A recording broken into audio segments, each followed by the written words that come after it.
Hey, welcome everybody. Jim Clark for the Dismas Diaries back here again. Another friend. I seem like I'm specializing only in old friends and new friends, and this is definitely an old friend. He's as old as I am. We've known each other since the beginning of our college experience together. He's also friends with Damien, the guy who I interviewed on one of my first podcasts. And Vinny's his name. He's coming to us from Las Vegas, Nevada, or Lost Wages, as we used to call it, Sin City, and he's doing his best to manage to stay out of sin in the Sin City, aren't you, Vin? Yeah, I'm up in the mountains, which is a good place for me, Jamie.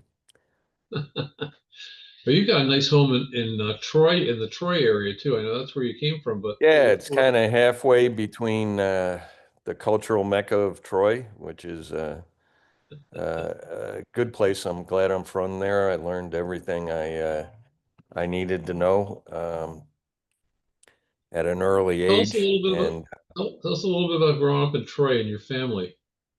yeah, it's families. I'm a Mick, so family's important. Um, grew up in uh, grew up in a funeral home, man, and you see a lot of stuff there.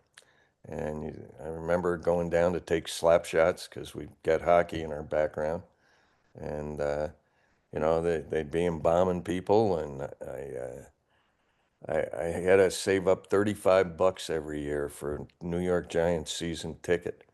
So I was a professional door opener. When they took the flowers to the Little Sisters of the Poor, I'd have to load them up and then vacuum and fold chairs and that sort of stuff. But everybody thinks it must have been different and weird in a way, and it just was. Strong, strong Catholic family. Grandfather, daily communicant, trustee of the church. My dad went to Holy Cross, and then his dad got sick, and he finished up at Siena. Then he went in the seminary down in, I think it was called Dunwoody, down in Yonkers, New York, big Irish town, and he lasted 3.5 years. And then he went over the wall and met my mom and went to war. He was a war hero. He landed in Europe on VE Day. He said those Germans knew he was coming. The day the war was ended. But this guy was, That's what put the bullet in the Mauser that killed Hitler, huh? that's right. So this guy, he didn't talk much, but he was clearly the North Star of my life. Um, the You've things he, spoken about him a lot of times, things you learned from him oh man, about how to live life, and just not yeah, in so much and in instruction, but in demeanor. it's yeah, and I clearly haven't followed his lifestyle, but the decisions I've made in my life rotate around bromides, like class or lack thereof shows over time. Um, Trying to inject a balance in my life when I had my Irish temper blow off the wall.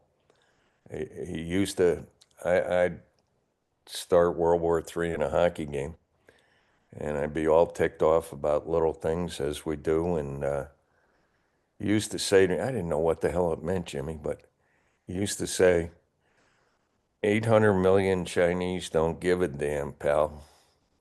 All right. And now it's 1.2 billion, you know? And I've thought They about still don't care. you gotta, yeah, you gotta size your problems, Yeah. And what does it mean in the greater scope of mankind, And so when I have I'm, a friend. I have a friend who used to tell me all the time. Same thing would be. I'd bring up a problem and he'd say, "Well, my salvation is not affected." yeah, that's And I went, good. "Oh, okay, yeah. I guess in the long scheme of things, it's not that big of a deal, is it?" But this guy was old school. I'll tell you one seminal story. So I went out partying, and bars in New York closed at 4, and somehow, uh, I was clearly in the right here. A bar brawl broke out, and a glass piece of glass hit my eye. A guy drives me home. Waffled, as was my want in those days. I walk in and it's kind of like Springsteen. I just saw the Springsteen movie, and all you see when you walk in, it's dark, kitchen's totally dark. You just see a glow at the end of the cigarette. And Dad hunched over, cup of coffee, right?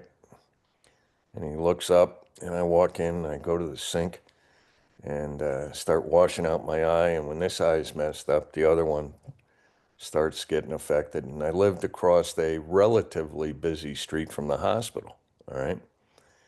And so he doesn't say anything, and I'm splashing more water. Then I said, hey, I got a problem here. I got hit with a snowball, the old snowball excuse. And he doesn't say anything. So I'm splashing more water, and I said, hey, I need to go to the hospital. No reaction, nothing, no body movement, no words. And I said, listen, it's about a minute later of agonizing silence. I said, I need to get across the street. I can't see. I need to get this checked out at the hospital. And again, an interminable 30, 45 seconds. And then I repeated it. Hey, I need some help getting to the hospital. And his response, his old school response, that's tied to, hey, you messed up your bed, pal. You figure it out. His staccato response was, listen for the cars. And I'm going, ooh, this guy's pretty cold. But the guy That was is a great, classic man. response. The guy was great. He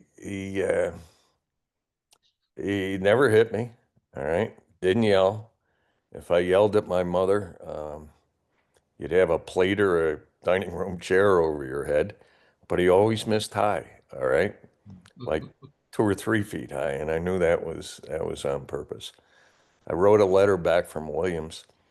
Those guys, here's our commonality. We went to school with a lot of guys, turned out to be good guys, but we were both, I'm sure, intimidated by, hi, I'm Biff. My dad's from Greenwich, and my dad's CEO of a massive company. And oh, yeah, I went to Andover, Exeter, Deerfield, or any of that stuff. And there were a bunch of them.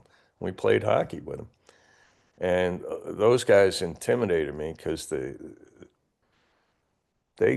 they knew how the game worked, man. I didn't know how the game worked. You didn't know how the game worked. And so my first paper, and the only thing I thought I could do was write, you know. So my first English paper, I got a D minus on. And I went down to one street in tiny Williamstown, bucolic Williamstown, and bought a six-pack for 99 cents or a buck and a quarter. And there's a sign right by where you lived, near Hopkins Hall, that says Troy 37. And I sat pondering, do I walk out of here or do I make them throw me out? So as I finished the sixth beer, I just said, hey, I'm going to make them toss me. And got through it. And, you catch up in a year and a half. But I wrote my dad a letter and said, hey, this place is too expensive. It's too much of a crush on you. I don't fit. I don't think I can do this. And he wrote back, it was like Hemingway short sentences. Don't worry about us. You got this. Keep moving. Get your ass out of bed in the morning. And it was that sort of stuff. But again, it was short sentences of clarity for me, especially for a dopey 18-year-old kid. And you went through, I'm sure, a similar thing, but when I got my ass in trouble or had intractable problems in business or life, I just remembered, get your ass out of bed, keep moving. And Do the first things first, and the rest will take care of itself. yeah, and if, you know, shit works out over time, all right? And you're right, those 1.2 billion Chinese guys still don't give a damn. So You know, that apple hasn't I'm fallen. sure people that know us have a pitch counter and an over/under bet on how many expletives I use. So I'll try and keep Yeah, it to one there. So well, you're good. I'll tell you, that apple hasn't fallen far from the tree. You give very succinct advice and support in very short sentences. I get these texts back from Vin when I call him up or leave him a message, and it's like, you got this.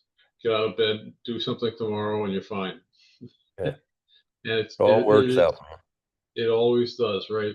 So we Yeah. played hockey together. We were both, and I didn't know for a long time that you were feeling as intimidated by the presence of the rich people and the literati and the glitterati at Williams.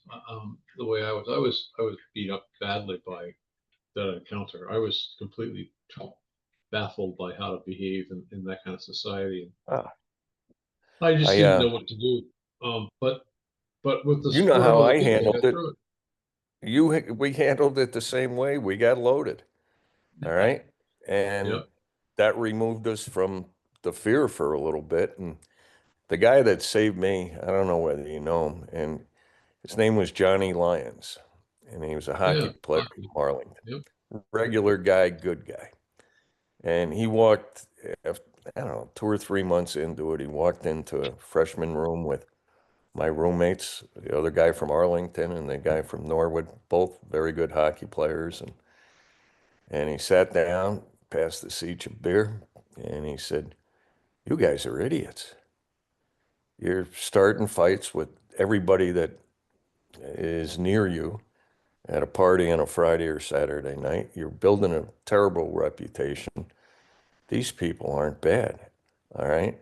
These people aren't the enemy. You can learn a lot from them.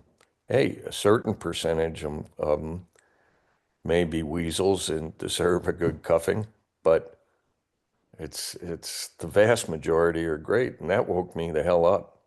And I started talking to guys that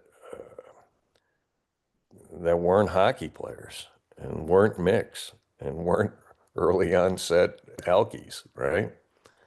And I learned, hey, they know stuff I don't, but also, more importantly, they're pretty good people, you know? And I was the jerk in the picture.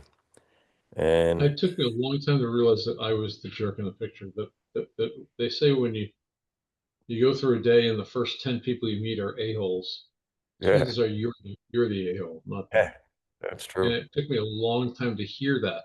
I didn't. I may have heard it. It may have been said to me, but I never really heard it. And then I started becoming introspective and looking at Yeah, myself and wondering, maybe they're right. Maybe there's something wrong with it. And that's been the difference. That's what changed my life is recognize that I didn't respond to the grace. And I don't know these other people whether they were born with a silver spoon in their mouth, whether they had it always good, whatever it was, or they were just naturally more responsive to God's grace than I was. Whatever it was, they seemed to have it together, and I resented that, yeah, I or did too, man. I didn't understand it. Exact same. It was crushing. But once I started talking to him, I'm like, hey, I'm as good as this guy, different ways. I can do stuff he can't. Hey, he knows some stuff I don't. I'll figure that out. And It, things calm down. But, you were mentioning AA, you've been superb at it. And I was good for about 17 years and attending those meetings. And one meeting really stands out. I was in Dallas, right? And it was like the cast of Dallas went to these meetings. All right, these women were like the women on the show Dallas and everything, and they'd come in and tell stories that would blow you away, you know.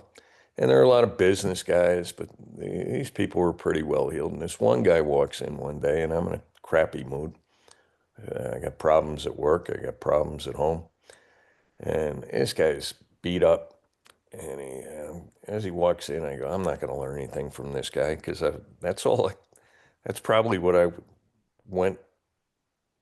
I was looking more at I was selfish as hell in what I wanted out of a meeting, and that's a self-centered, self-absorbed thought, you know. And the guy sits down, he starts to talk, and I go, oh, geez. And he tells a story that it, you know, curl your ears. And then he finishes up and he says this sentence: I've had terrible problems in my life, but 99% of them never happened, you know? And that hit a light switch for me. I'm sitting there absolutely wallowing in dung, and it's crap that never happened, man. Yeah. And as I look back, I wish I knew that earlier. I've never had a sense of balance. Um, you and I in the past have talked about the Celtic hat trick, and this is stereotypical, but the drinking, the the temper, and oh, that depression, you know. Hey, we got it all. Yep. And I they say agree. about the country of Ireland, it's a terrible beauty. So is being Irish sometimes, you know. Yep. Uh, there's a couple prices you got to pay. And I ran through that hat trick, and I'm looking back and I'm going, Jesus, you said stuff to people, you did some stuff. We both worked in a really tough trucking business. But I kind of figured it out towards the end and probably rationalized it. I tried to be really nice to nice people. You know, I talked to people on planes. I talk to anybody because I think I can learn something from 'em. But then I'm cocky. If I can't, if they don't have anything I can learn, they're invisible to me, and that's kind of a jerk move. But Well, I mean, you and I did work together in that industry for a while, and it was too much for me. It was a very hard road. But I had the impression that you were determined to overcome that hard scrabble upbringing. You were going to have a nice, multi-homed, um, retirement income, family supported, all of that taken care of in the first 10 years out of B school. And you worked really hard and you accomplished a lot. During that time though, was that your approach is like I got to make a lot of money, I got to make it quickly and what was going on with you in terms of where you were um, going, what were your goals? another apocryphal story. One of our friends, she married one of your co-goalies, Debbie McCarthy Nelson. We were up at 4 in the morning and we're telling old stories when we thought we were handsome and cool, and they get more elaborate each year with fallacies. But she asked me at like 3 in the morning, and hey, did you get done in life what you wanted to get done? And I said, yeah, at age 18 when I got the hell out of Troy. All right. And that's not a pejorative statement about Troy. I told you, learned a lot there, man, early and well. Um, but I just wanted to see stuff, do stuff, and you know, I go back home and the same guys on the same bar stools talking about the same crap. See, I'm trying um, that they were doing 50 years ago, you know, and I didn't want to be a barroom hero, and Well, I followed your career with great interest because you were accomplishing the things that I I was I had been chasing to some extent. I didn't chase them anywhere near as well as you did. And my failures led me even further into the bottle, as you know. But yep, your successes were kind of like, it's like I know it can be done because Vinny's doing it. And I was watching you from afar and just marveling at the fact that you were working tons. I had chances to go out on vacation with you a couple of times and hang out with you. And we met up for a couple of hockey games and went to some baseball games together. And I was just amazed at how much you were working, um, and how hard it was. It was a yeah. real tough job, but something was going on the whole time that still kind of blows me away. Is that you were looking out for You call them the good guys. I say they were the poor guys, the guys who had the needs, and you were finding a way to support them. And I was one of them. But I know there were a bunch of others that were not like the popular, the cool, the whatever. They were being felt. They felt very supported by you. Where did that come from, and when did it start? That feeling that you knew you needed to take care of other people, help other people out. It came from my old man. Um, uh, Were you had aware of had that? an aunt and an uncle 5 houses down the street from the funeral home, and she went to rehab when there wasn't rehab. I don't think. And her husband struggled more, and they had a son that grew up in this, and he wasn't cool. All right, and I was mean to him. He was like 5 years older than me. All right, and I was mean to him. And I remember my dad pulling me into the kitchen after I said something. And he said, that kid hadn't had a good life, all right, compared to you. It's not his fault. You need to understand that and stop this idiocy. And so it's, I'm looking back in retirement and I'm beating myself up. I feel like I didn't help people, all right? Gave people a lot of jobs through work. And you talk about the trucking business, it's hard as hell. And you get punched in the trunks every single day. Um, and I'm sorry about that. Um, but it allowed me, when you first started, it was we're at war with the Teamsters. All right. And it was screaming and yelling and ad hominem stuff. It was bad. All right. And I'd take a step back and go, it doesn't have to be this way. And so when I started a company, I started on it's a book by a Stanford Business School professor, The No Asshole Rule. And the name of the company was Cardinal. And the cardinal rule was don't be a jerk. If you get sharp elbows, man, that stuff doesn't work here. Just doesn't. And you need to find another job. And I preached it. And I only had to preach it for the first year. And then I didn't have to say anything. And whenever I hired anybody, I said, hey, you got to get along with people. If you can't get along with somebody, both of you come on in and I'll listen to your stories and I'll make a decision. But one of you is not going to have a job walking out of here.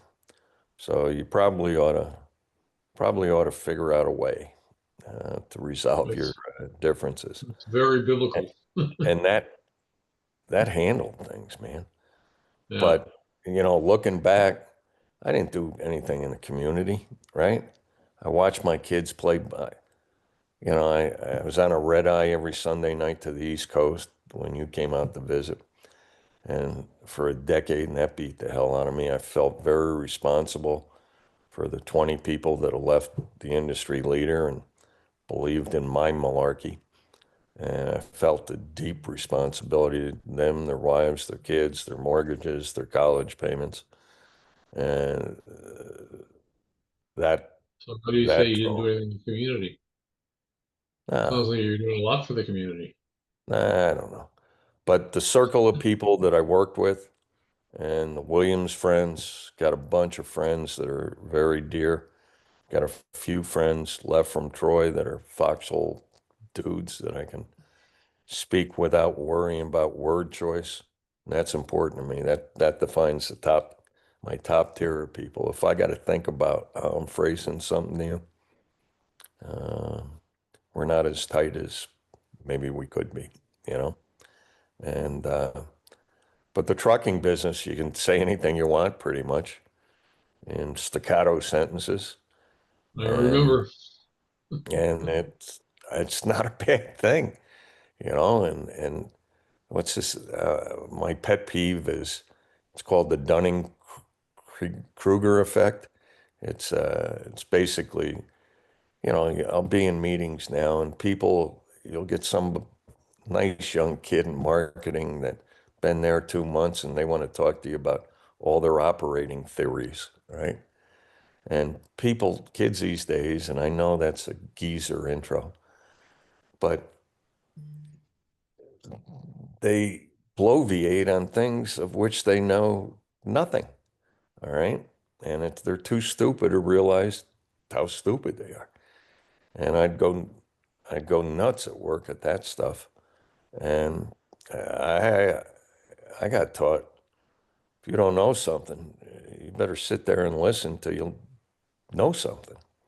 And Yeah, the other thing, and this is Neanderthal, but a lot of these kids these days, they didn't get beat up.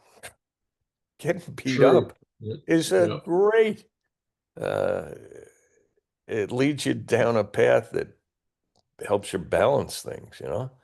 And It's these great. kids, It's really a good thing to get the snot kicked out of you, because it makes you hungry for something better. Now, it's yeah, funny, you talk about us playing hockey. I qualify that. I say, you played hockey. I I stood on the ice and fell down a lot. yeah, There's a difference in quality between our play. And hey, those kids from Boston and Minnesota were better than me. I got out of a military school and I said, oh, they got women? Not many of them at Williams, but they got some women. And oh boy, uh, I only have to go home to my room. And so let me drink 8,000 beers on a football Saturday and act a fool. But you well, learn that from that that acting the stuff. fool, that acting the fool was, I think, an instinctive reaction to the not only the fear that you were feeling and the intimidation you were feeling, but also I've watched you do it over the years as a mixer. You talk about the industry the trucking industry beating you up. It beat me up too, but I didn't have somebody in it who was concerned that I was a good guy and I was trying hard, and they want to preserve my job and they want to make sure that I prosper. Your people do and did. And I think that the real proof of that is you're telling me now that they want you to come back and start a new company with them because they felt Yeah, like your maxim there, no BS or a-holes maxim was a good one. yeah, There's a comedian on TV who says you can be a Republican, you can be a Democrat, just don't be it, and right. leaves it. It's And that's the absolutely it. rule. And you know, this company that we had got sold to a big company, a good big company, nice people and stuff. But I ran it, not I ran it, did a couple things right. All right. I missed a lot of fastballs, center cut fastballs, you know, and I whiffed on them. But a couple things I did right. We ran it like a hockey locker room. If you're a jerk, you're going to get beat up in the locker room. Then you're going to go out on the ice and you're going to get beat up again because nobody's got your back, right? Right. And I also believed in hiring people that are better than you and leaving them the hell alone. All right. They get a P&L once a month. I'll know how good they are. And you got problems and you're not hitting your numbers or you got high turnover, and which means you're not treating people right. Uh, we're going to have a very serious talk about your perhaps limited future here. But the other thing I look back and thought I did right, I believe in tiny touches. And this is going to sound simplistic, but pick up the phone. And how you doing, man? Just want to tell you, hey, your customer said you're a superstar. Can't thank you enough. And I'd write thank you notes. All right. Or I'd see some guy went to Texas Tech. I read the sports stuff interminably and just say, hey, just so you get a new left tackle or something. Do this with customers too.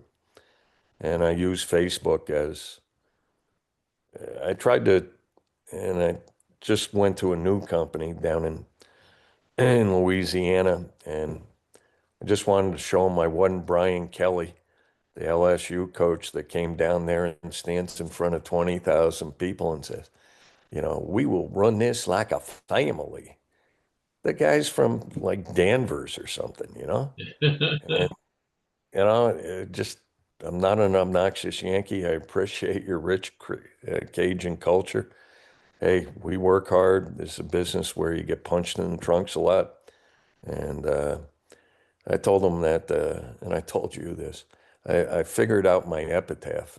My gravestone's going to say, mistakes were made. And I look back and I said, man, you blew a lot of things. That's all you think about, the things you screwed up. But I started thinking about it. Hey, that worked out okay. Did pretty good picking Yeah, that. That guy certainly the turned results into of your something life, good. the results of your life have been phenomenal, Vinny. I mean, I credit you with using those techniques on me a lot of times. You know, I've had my ups and downs, some severe downs, and there have been No, times no, where get I've out of needed. town. That stuff doesn't bother us. Come on. We're It's hard to bulletproof, believe, brother. but there have been times where I've come and I see in my inbox a little quick avuncular message from you. It just brings me out of it. Or the various things. You've invited me out to your house in Dallas when you lived there, and to California, and um, you've just been very supportive over the years. And I think that's the real measure of somebody's life, is what they've left behind them. There are people who have been touched by you indirectly with these little touches, because No, the reason, it's let me enabled tell me, you and the I'm sure reason other I did people. that. I got to tell you What's the that? reason. I told you this. A, there was a commonality between us. All right, from age 18, same stuff, challenging us and stuff. But uh, I admired you big time when you entered the priesthood, right? And we used to get together with Peter and Al. You were the guy that was doing good stuff to help people that I didn't have or take the time to do. And I thought that was cool as hell, man. Just really cool. And no, And I thought you were living out what I was supposed to be doing, and I was taking over things. you didn't miss anything, by the way.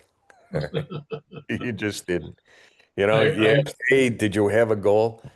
When I wound up being CEO of a company, right? I guess that was a goal, right? And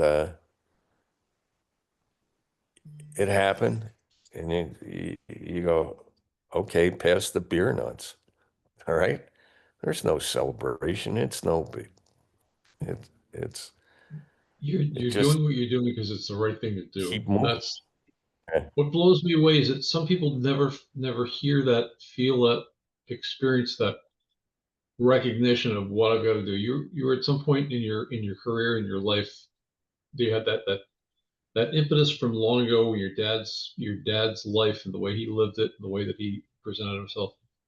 It really took control of you and started making you more full of this right life, um, the way that people have to model it. I mean, you got that from your dad's modeling. It wasn't from his voluminous advice. It was from his modeling. It's what he showed you what to do, and the Yeah. small And tips. And you're doing the same thing for others, but it became part of who you are at some point.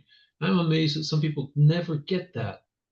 I wonder why are you and I different that way, that we heard it, we felt it. uh, it no, this guy was different. Like I said, he didn't talk, but I'd watch. And one extraneous thing, he took me to New York Giants football games. I had to save up to 35 bucks, 7 games, $5 a ticket, Jimmy, right?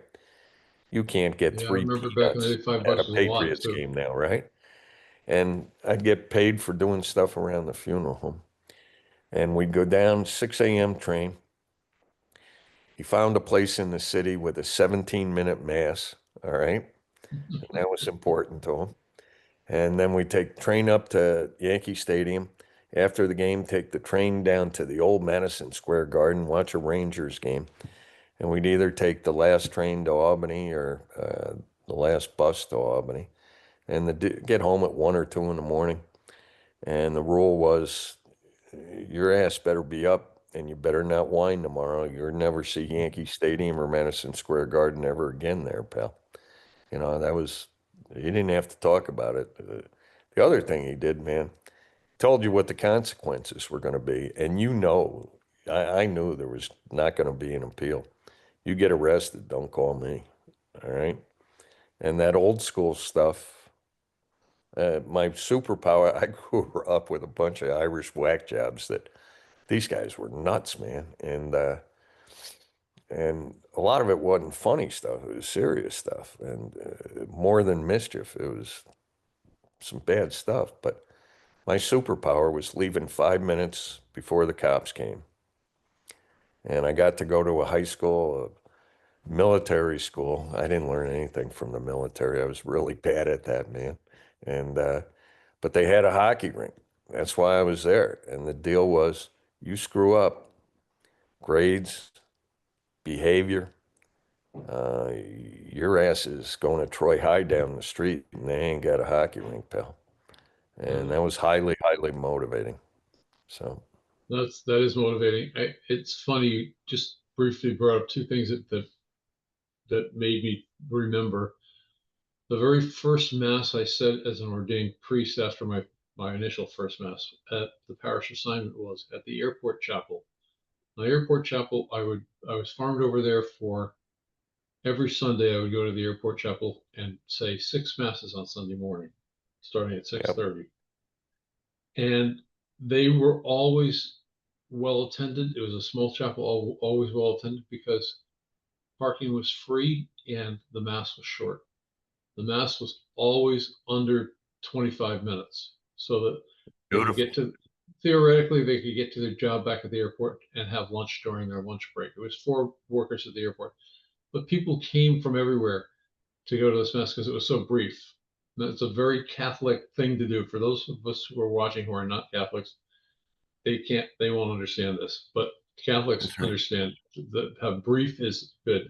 So I had my first mass and I was told under half an hour, under half an hour. So I finished it up in 25 minutes. I'm standing at the back saying goodbye to people. Some guy comes out and says, "Nice mass, Father. Try to keep it under 20, huh?"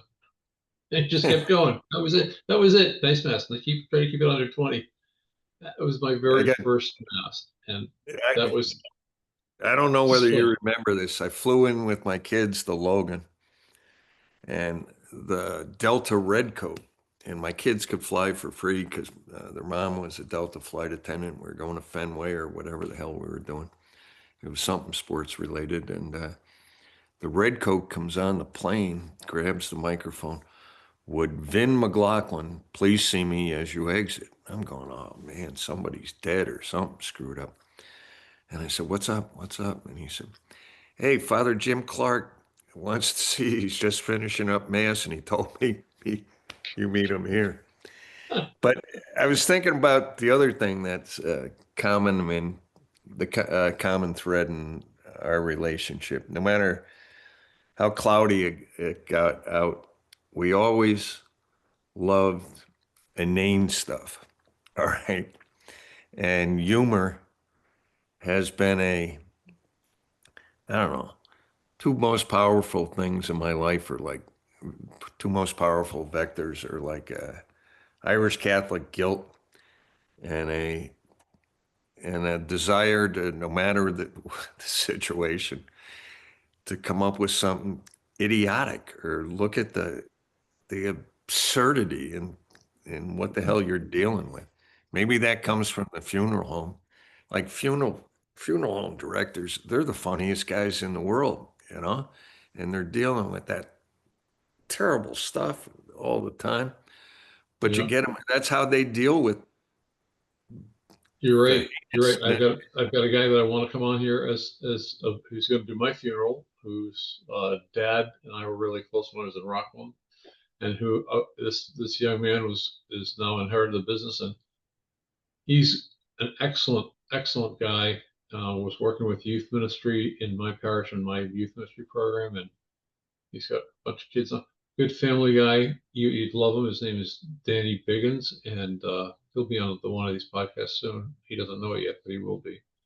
But you're right that gentility, that understanding of how life happens and how involved it all is. There's so many different things going on in people's lives that I can never be sure where somebody's coming from. That's another one of the lessons I've learned out of being who I was over the course of my life and all the failures I had in judging people. So recognizing I have no idea what's going on in somebody else's head. And the best I can do is hope to understand it and be Yeah. sympathetic and relate to them. Try my best to help them. And that's what a funeral director does well. They get along with the family. They try to learn what the family's all about. They try to comfort part of the family. And I have great admiration for that. I think it's a wonderful, wonderful field. And I also have learned a lot over the years from people like him and like you who have been able to just let stuff happen and accept things the way they are. It's been great knowing you, and I'm grateful for all the stuff that you've done for me over the years. And I'm confident we're going to continue to stay friends because you're right. We do share that bizarre sense of humor, and that sense that there's justice in this world that's going to come at some point. Right. Just briefly, you were talking about treating people well if they're good, if they're mean, not treating them well. I had a situation where I was playing pickup hockey after I got ordained, and I was going out to a college a little west of Boston where they had a good game at noontime every day, and they were always delayed. Everybody's always delayed when a goalie shows up because goalies never come, right? So Right. I get on there for free, and people would be, "Hey, Jim's here. We got a goalie." So there was a guy, an older guy. I say older. He's probably what I am now, 70 or so, and he was coming out every week to play. And God love him, but his skating wasn't very good. He wasn't able to really control the puck as well as he. But everybody accepted him. He was part of the crowd. And this Cool. guy comes in his 30s one time, and he starts picking this guy's pocket, taking the puck from him, and there's no checking in this league, so he's gently nudging him and stuff, but he's being rough. And people said something to him a couple of times. Well, at one point, I'm watching. I'm getting more and more burned by this guy, and he comes in and he takes this guy's puck away from him and throws it in the corner, and he's going to pick it up because he's going to come in and try to score on me. Well, I saw him coming. I said, "I'm going to the corner with him." So I get out of the net. He's going for the puck, and I lowered my shoulder into him and took him up Beautiful. about 3 feet off the ice, and I laid him on the ground. He goes, "Hey, there's no check in here." And I said, "You're right. There isn't any check in this league, is there? We don't check old guys either, do we?" Well, I got a standing ovation from the rest of the guys playing, Yeah. and this guy never came back. So There's a simple beauty about hockey justice, you know. yeah, But I was thinking I can give a synopsis of our calls. Hey man, how you doing? Doing okay. How you doing? Then we tell each other a joke or a stupid story, and weird stuff happens to me at an extremely high rate of incidence, through no fault of my own. Millions of people to debate the last part of that sentence, all right? But anytime I've been in something and you can inject humor into it, it winds up being a fun thing, all right? Or a better thing. And one of the other things I look back that I did, every time I go to the home office, I'd stop at every desk and I had somebody whispering in my ear because I didn't remember everybody's name, but I just go up and go, hey, they'd have a picture of their grandkid in a soccer uniform. How's little Eddie doing in soccer? Sorry. And, but I'd stop every time and just tiny touch. I walk by a guy in the hall and just say, man, you're the handsomest guy I've ever seen in my life, or just screwing around with people. And at work, I see these guys that the masters of the universe types, and they don't they treat people as if they're servants. And if you act normal, thank people for caring, man, they're a lot more productive and they stay, and when people were coming to buy us, they'd meet the top 15 people and I'd say, hey, stand up, tell them what you do, tell them how long you've been here. And when we sold, it was a 27-year-old company and everybody's, I'm Eddie, I'm in computers, 27 years, 27, 27, 27. And that was, some guys think, oh, you guys are getting stale. That was a massive, massive competitive advantage. If you get people that give a damn about the place, that believe in something bigger than themselves, that don't think they're the pro from Dover, that they fight for each other instead of with each other, then things hum, man. That's when you Mm. get big bonus checks. And it was the flip. Well, It's the flip side of screaming at Teamsters and having yeah, Zeke on the dock call you every name in the book and tell you he wants to take you outside behind the trailer and he's going to beat the snot out of you and all that silliness. I looked at that and you got promoted by being a nut. yeah, And I got promoted because I was a lunatic. yeah. However, I had the same I took a problem. step back and go, man, this ain't right. There's got to be a better way than this crap. So, I'm glad you said it because I was not good at being an antagonist of the Teamsters. I liked the guys and I understood their perspective on things was different from mine. I yeah. mean, it was a completely different perspective, but I liked the people and I couldn't treat them poorly because of their union or their union position was different from mine. So And anyway, the thing I didn't like about unions, you couldn't reward the good guys. yeah, yep, That killed me. yeah. So I'd concentrate on being mean to the guys that didn't want to do their jobs. Um, and on a slow night, I'd put the good guys, hey, watch this. And I'd go scream at a guy that was trying to cut corners. But somebody asked me back in those days, what's your job? And I said, I'm a professional asshole. All right. And essentially that was it, man. But it was a great training ground. I learned, man, you'd spend 12 hours herding 100 or 500 Teamsters on a dock and delivering out in the street. You learn a lot, man. It's a You great remember place my for first 21. boss? You remember my first boss at the Big R? Yeah, He died of a heart attack at age 42 because he treated everybody that way, including his wife. yeah. You know, Those guys reminds me of a died certain young. hockey coach. That scared, yeah, yeah. I remember that guy. Um, Everybody remembers that guy. yeah. I But asked that's a the story for another day. I asked the first goalie, Mike Capone, great Yeah. kid from Revere, and I asked him about that freshman hockey coach, and I said, "You were a year ahead of us. What percentage of the team load that coach? Because half our team quit, more than half his team quit." And Yeah. he said the correct number to that to answer that question is 135%. Yeah, So, I felt really bad for his wife. hey, yeah, but hey, He was sweet. you know what? You look back, all the stupidity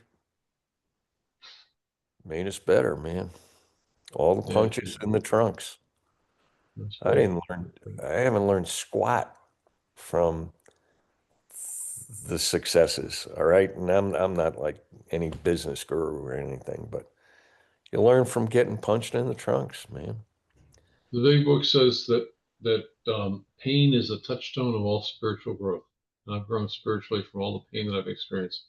It's not pain, it's experience now. I mean, I Yep. learned to embrace the stuff that I thought was bad when it happened. The stuff that I mean, the knee injuries, the depression, the problems that I've had over my course of my life with a variety of things. I've grown spiritually as a result of each one, and that God has used each of these things for His benefit. My prayer is that today He's going to use not only my pain, but our suffering or whatever, but yours as well, and the things that you've been through to help reach somebody. Say, life can be better, and it can be really good. Life can be really good, and we can have a good time. Some 50 years after we graduated, 70, 60 years after we get to know each other, or Yeah. 50, 55 years after we get to know each other, and just relating on a regular basis, just knowing in the back of my head, there's always Vinny to talk. I can always call Vin and talk to him. No, Hey, matter. you know what we both learned, man? And the things that I thought were the worst things to happen to me turned out to be the best. All Yep. right. And walking into your first AA meeting, man, that was the nadir of my life. All right. Mm, And I just said, man, you're not what you were raised to be. Yeah, I was lower than whale shit, man. And it turned out to be the best thing. All right. yep. And I, biggest embarrassment in my life is I got divorced, man, when I stood on that altar. And I haven't been the most spiritual guy. I know you're not shocked, but I meant that shit. All right. And I failed, man. Won't take 100% of the blame because I'm too cocky, but I'll take 80 or 90. And I, I look back, I was a good dad, actively involved with my kids to this day, and absolutely absorbed by my grandkids. So I'm doing those things right, and those things are high up on the list. But I look back at the marriage thing as friggin' embarrassment, man. And I failed. I don't, uh, I, I don't celebrate the good stuff, but I'm driven by a fear of failure. All right. And I don't know. I guess it's okay. It's just, hey, it's how we're Uh, wired. yeah, I think that in spite of that, you're doing a good job. I I beat don't think you myself have up less. You do that too? beating yourself up. Yeah, yeah. I recognize that I'm a failed human being. I don't do anything. Why the hell didn't they tell us that when we were 18? It's bullshit, man. We paid a Well, lot of money for that college. St. Paul did cry out and said, "Why do I do the things that I don't want to do and not do the things that I want to do? What's going on here, Lord?" Jesus. So I can take a solace that there's always a biblical character in there that's going through the same stuff that went through the same stuff I went through. The most great thing about going to the program is realizing that, as somebody said, this is AA. We got a wrench for every nut, and Yep. sometimes I'm the wrench and sometimes I'm the nut. But I'm glad to be part of it. I'm glad to know you. I'm glad to have you on as a guest here. We're going to edit a little bit of this out, but because I'm like an almost an Everybody, hour. everybody will think you're editing out all the F-bombs. Hey, I've done well on that, brother. You did really well. I was really impressed. Well, I hope you enjoyed Vin as much as I did. It's always great to talk to him. He's a great guy, and he's been a lot of help to me over the years. Vin's one of those guys who has been through a ton in his life and has now got time to reflect on it a little bit. And he's realizing some of the things that I have come to realize with age. With age comes perspective. With age comes the ability to reflect and look back on life and where it's taking you and why you've done some of the things you've done. For a long time, Vin was kind of like the class clown, the cut up, the guy who brought light to everything. And he's still doing that, but he's doing it with a purpose. And I think that's really important for all of us to recognize that no matter what we've been through in life, it's got reason, it's got a purpose.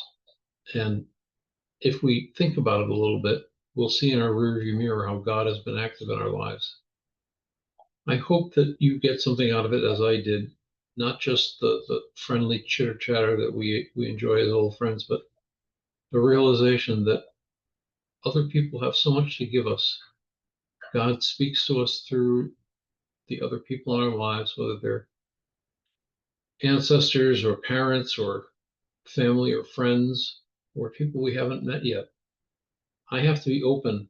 I figured out that God is telling me something through the people he puts in my life. And I'm really grateful for people like Vinny who have been in my life and continue to be in my life, accept me for who I am, and have been with me when the bad times come and when the good times come as well. Celebrates with me, um, commiserates with me, and supports me. And that's what I'm called to do with everybody. I'm hoping that this podcast opens the eyes of some people who are maybe not thinking about these things, that you might think about them. You might enjoy your life a little bit more and find more purpose in your life. This is the Dismas Diaries. This is a chronicle of conversions and experiences and how God speaks in our lives, and how whether we receive him, receive his message and his help, or we refuse it, I hope, like me, you decide to accept it and to choose that he will give you all you need and direct your life in a way that's best for you. So until next time, this is Jim Clark signing off. Please make sure you like and subscribe, and you'll get all of them. We'll do another one next week, and hopefully it'll come out just as well as this did. Thanks so much, and I'll see you next time.